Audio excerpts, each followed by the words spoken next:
Perlawanan Islam Irak mengumumkan serangan baru yang menargetkan pangkalan udara militer Israel di al-Ras, Eilat pada Senin 6 Mei 2024 pagi. Serangan itu diluncurkan dengan menggunakan sebuah pesawat tak berawak. Perlawanan Islam di Irak mengatakan bahwa serangan tersebut adalah bagian dari tindakan mereka dalam menghadapi pasukan pendudukan di Gaza. Meski begitu, tidak ada korban jiwa ataupun kerusakan yang ditimbulkan. Operasi tersebut terjadi sehari setelah perlawanan Islam mengumumkan peluncuran rudal jelajah Arkab di pelabuhan Haifa. Serangan itu dilakukan dengan kapal pesiar Arkab yang terkenal canggih dan peluru kendali. Eilat dan Haifa terus menjadi target sasaran Irak dalam beberapa pekan terakhir. Perlawanan Islam di Irak menyebut bahwa mereka akan terus menargetkan dan menghancurkan instalasi penting di seluruh wilayah yang diduduki. Mereka juga menyerang pangkalan militer Amerika di Suriah dan Irak atas dukungan Amerika Serikat terhadap serangan Israel di Gaza. Hal ini ditujukan agar Israel segera mengakhiri agresinya di Gaza. Israel hingga saat ini belum mengomentari serangan terbaru yang diklaim dilakukan oleh kelompok bersenjata Irak.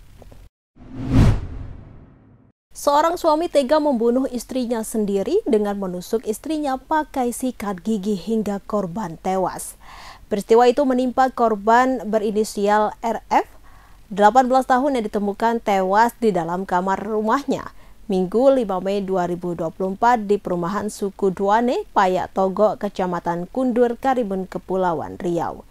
Rumah tangga itu sudah berjalan 4 tahun dan dikaruniai seorang anak laki-laki. Dilansir dari tribunnews.com, pelaku bernama Iwan itu nekat membunuh istrinya lantaran sakit hati yang telah lama ia pendam. Hal itu menjadi pemicu pasangan suami istri muda itu sering cekcok dengan masalah yang dianggap sepele. Setiap terjadi pertengkaran dalam rumah tangganya, pelaku menyebut bahwa ibu mertuanya selalu ikut campur. Bahkan, yang paling membuat pelaku sakit hati, mertua perempuan menyuruh anaknya untuk mencari laki-laki lain. Selain itu, pelaku juga menyebut cemburu dengan menduga bahwa sang istri mempunyai selingkuhan dengan laki-laki lain. Pelaku pernah memergoki istrinya berhubungan badan dengan laki-laki lain, bahkan di rumah pernah melakukan panggilan video. Sehingga akibat memendam sakit hati kepada istri, pelaku meluapkannya dengan cara yang salah hingga membuat istrinya tewas di tangannya sendiri. Sebelum membunuh, pelaku sempat cekcok lalu mencekik korban sebanyak 2 kali dan menusuk korban menggunakan sikat gigi yang telah diruncingkan. Iwan berhasil diamankan di pelabuhan Tanjung Berlian, Kecamatan Kundur Utara saat hendak menyeberang ke Pulau Karimun. Saat ini terduga pelaku dibawa ke Polres Karimun untuk dilakukan pemeriksaan terkait dugaan pembunuhan yang telah ia lakukan. Brigade Al-Qasyam diam-diam meluncurkan roket berjenis Rajum pada Minggu 5 Mei 2024. Serangan itu menyasar pos pasukan pertahanan Israel atau IDF di persimpangan Kerem Shalom. Bahkan menyebabkan sejumlah tentara Israel tewas dan terluka. Lantas hebat apa roket Rajum Hamas yang mampu melumpuhkan Israel dalam sekejap itu? Diketahui Hamas telah menggunakan roket berjenis Rajum ini sejak operasi Badai Al-Aqsa dimulai. Kemampuan roket Rajum ini bisa menembakkan roket dengan sangat cepat dan beruntun. Oleh karena itu, tak heran Iron Dome Israel sulit mencegat roket Rajum Hamas. Sebagaimana diketahui, militan Hamas memiliki berbagai jenis senjata untuk menargetkan pasukan Israel, salah satunya rudal Rajum. Dalam video yang dirilis Hamas di Telegram pada Kamis 2 Mei 2024, rudal tersebut disiapkan untuk menyerang pasukan Israel di dekat Kibbutz Holeid. Pakar urusan perlawanan Palestina Hani Al-Adali percaya bahwa operasi tersebut membawa pesan penting bagi pendudukan Israel. Pemirsa, ada yang berbeda di Jalan Suromenggolo atau biasa dikenal dengan nama Jalan Baru Minggu 5 Mei 2024. Di Jalan Baru ini, setiap hari Minggu biasanya diisi dengan acara Car Free Day. Namun kali ini ada penukaran sampah dengan berbagai hadiah. Program tersebut adalah Samtaku atau Sampahku Tanggung Jawabku. di mana warga menyusuri jalan baru dengan membawa kantong kresek. Mereka kemudian terlihat memunguti sampah-sampah yang ada di sepanjang jalan baru tersebut. Mulai dari jalan baru sisi paling utara ke jalan baru sisi paling selatan. Setelah dikumpulkan, mereka menukarkan sampah dengan berbagai hadiah. Ada yang mendapatkan kompos, ada yang mendapatkan tumbler hingga pohon. Bupati Ponorogo Sugiri Sancoko menjelaskan, acara Samtaku adalah acara kecil namun dampaknya sangat luar biasa, di mana mengusik kesadaran sejak dini tentang sampah. Dengan acara Samtaku, masyarakat sadar bahwa nanti dengan kesadaran itu mengantarkan Ponorogo bersih serta bebas sampah. Sementara itu, Kepala Dinas Lingkungan Hidup Gulang Winarno mengatakan, mengaku bahwa Samtaku adalah rangkaian peringatan Hari Lingkungan Hidup, puncaknya pada tanggal 5 Juli 2024 mendatang.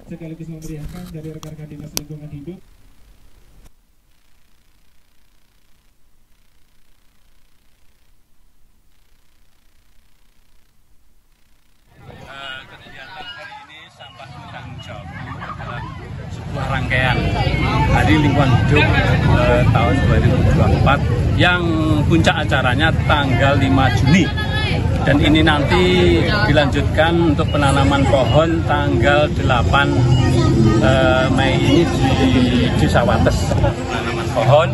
Terus tanggal 4 nanti ada lomba mewarnai tingkat SD SMP, juga nanti ada majalah dinding tingkat SLTA tanggal 4 juga, dan puncak acara tanggal 5. Harapan kita hari ini adalah mensadarkan masyarakat bersama-sama kita dengan gerakan semut di daerah jalan Car Free Day ini. Pada waktu Car Free Day, harapan ke depan setiap ada kegiatan ini masyarakat memiliki tanggung jawab membawa sampah masing-masing. Jadi begitu kegiatan ya bersih, tidak ada sampah yang berserakan. Intinya seperti itu. Kita harapkan kita jadikan Ponorogo yang bersih, indah, nyaman. Untuk selanjutnya sekali lagi untuk masyarakat Ponorogo dan sekitarnya. Terima kasih. Puluhan kader PDI Perjuangan se-Kabupaten Malang mengambil formulir untuk mendaftarkan Sanusi sebagai bakal calon bupati pada Pilkada 2024. Puluhan kader yang berasal dari 33 kecamatan itu datang ke kantor DPC PDI Perjuangan pada Minggu 5 Mei 2024 siang. Mereka datang menuju ke kantor dengan long march yang diiringi oleh hadroh. Pekikan kata merdeka terdengar ketika mereka sampai di kantor DPC PDI Perjuangan. Tak berselang beberapa perwakilan masuk ke ruang rapat. Mereka mengambil formulir pendaftaran yang nantinya akan mendaftarkan ke Sanusi sebagai Bupati Malang periode 2024 hingga 2029. Hendik Arso, koordinator kader PDI Perjuangan se-Kabupaten Malang mengatakan bahwa kader yang hadir saat ini lengkap dari 33 kecamatan. Mereka bukan hanya berasal dari pengurus PAC saja, melainkan ada beberapa yang mengatasnamakan secara pribadi maupun kelompok. Dari beberapa kader yang hadir, masing-masing menyampaikan aspirasinya terhadap diusungnya kembali Sanusi sebagai Bupati Malang. Di sisi lain, mereka melihat kinerja Sanusi selama 3 tahun terakhir menjabat sebagai bupati. Banyak perubahan di Kabupaten Malang yang dirasakan bagi mereka. Antara lain, perubahan ini dirasakan bagi komunitas pengrajin batik tulis dan Sri Kandi Merah Putih. Selain itu, mereka juga menilai dengan peningkatan 1 kursi di legislatif juga tak lepas dari peran Sanusi. Dari yang semula 12 kursi menjadi 13 kursi. Mereka berharap DPP PDI Perjuangan dapat kembali merekomendasikan Sanusi untuk maju dalam Pilkada 2024.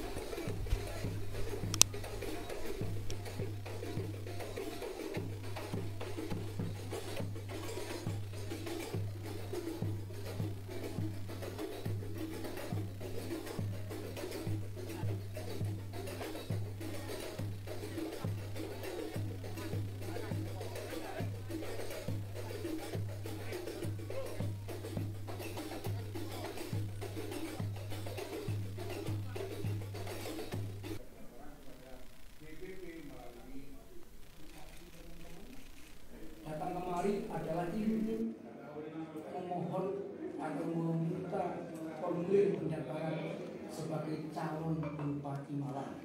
Itu, terima kasih. Kabar terkait artis Krisdayanti akan maju pada Pilwali Kota Batu 2024 nampaknya bukan isapan jempol belaka. Pasalnya, artis yang juga merupakan kader PDI Perjuangan itu dipastikan akan mengambil formulir pendaftaran baca wali di kantor DPC PDI Perjuangan Kota Batu Senin 6 Mei 2024.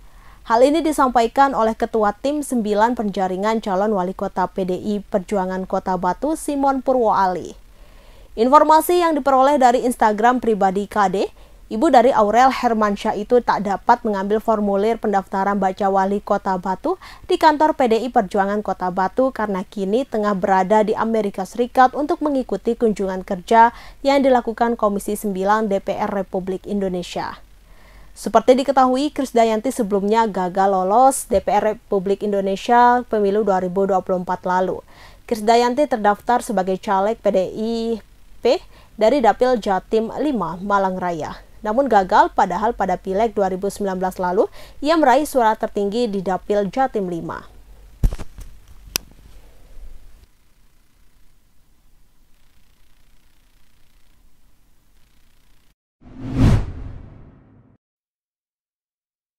STIP Putu Satria Ananta Rustika meninggalkan duka mendalam bagi keluarga. Putu tewas dianiaya seniornya Tegar Raffi Sanjaya di toilet dekat ruang kelas kampus pada Jumat 3 Mei 2024. Jenazah korban pun disambut isak tangis keluarga di Klungkung, Bali pada Minggu 5 Mei 2024. Ibunda korban, Ninengah Rusmini langsung lemas saat melihat jenazah putranya berada dalam peti. Ia tampak sangat terpukul dengan kepergian putra sulungnya. Matanya terlihat sembab tak kuasa menahan tangis hingga tubuhnya bersandar di atas peti putranya. Pada hari yang sama, keluarga tersangka juga memberikan respons terkait kasus ini. Paman tersangka bernama Triyono mengungkap kekecewaan keluarga terhadap Tegar. Triyono menyebut ibunda tersangka bernama Sri mengaku syok mendengar kabar ini. Ia tak menyangka anaknya menjadi tersangka seusai menganiaya juniornya hingga tewas. Triyono mengungkapkan Sri sempat memberikan nasihat kepada Tegar agar bersikap baik. Namun, tak lama setelah itu, Tegar justru terlibat masalah hingga merenggut nyawa orang lain. Download Tribun X sekarang, menghadirkan lokal menjadi Indonesia.